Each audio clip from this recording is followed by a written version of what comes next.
Subscribe to our channel by clicking the subscribe button. Click the bell button and enjoy the latest uploads from our channel. Now see question 19. Question is, what do you mean by heating effect of electric current? क्या होता है heating effect of electric current? आपको बताना है. उसके बाद आपको बताना है explain the production of heat in resistor by flow of electric current through it. जब हीट प्रोड्यूस होती है कब होगी? जब उसके अंदर से करंट पास होगा रेजिस्टर के लिए.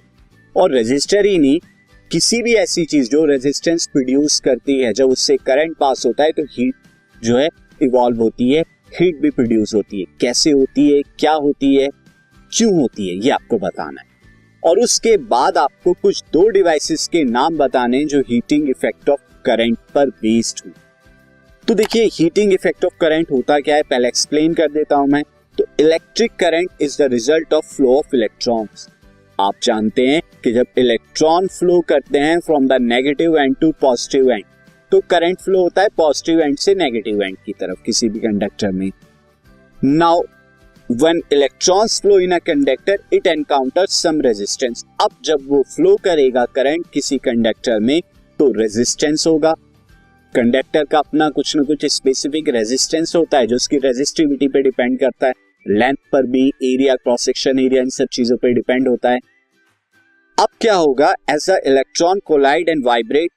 अब इलेक्ट्रॉन्स जो एक दूसरे से कोलाइड करेंगे, मैं आपको ये बता दूं. फॉर एग्जांपल ये आपका कंडक्टर है लाइक दिस. अब इसके अंदर से इलेक्ट्रॉन फ्लो हो रहे हैं इस डायरेक्शन में, बहुत सारे इलेक्ट्रॉन.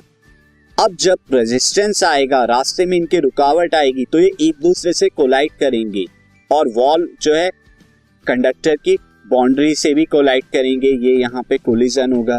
तो अब इस कोलिजन की वजह से क्या होगा, हीट जनरेट होगी और ये जो कंडक्टर है ये हीट करने लगेगा, यहाँ से हीट प्रोड्यूस होने लगेगी लाइक दिस. मैं से दिस, ये हीट प्रोड्यूस होने लगेगी और इसी को ये कहते हैं हम heating effect of electric current. तो यही प्रोसेस होता है as a heat energy is generated depending on the resistance of the conductor. तो जितना ज्यादा रेजिस्टेंस उतना ज्यादा हीट एनर्जी होगी. तो यहाँ पे इलेक्ट्रिक एनर्जी जो है हीट एनर्जी के अंदर कन्वर्ट हो रही है. This overall effect of electric current, ये जो ओवरऑल इफेक्ट है इलेक्ट्रिक करंट का, इसी को हम कहते हैं heating effect of electric current. अब बहुत सारी डिवाइसेस आप यूज करते हैं based on this effect, like electric iron जो आप प्रेस यूज करते हैं आयरन करने के लिए अपने क्लॉथ्स को, सेम प्रोसेस पे बेस्ड है.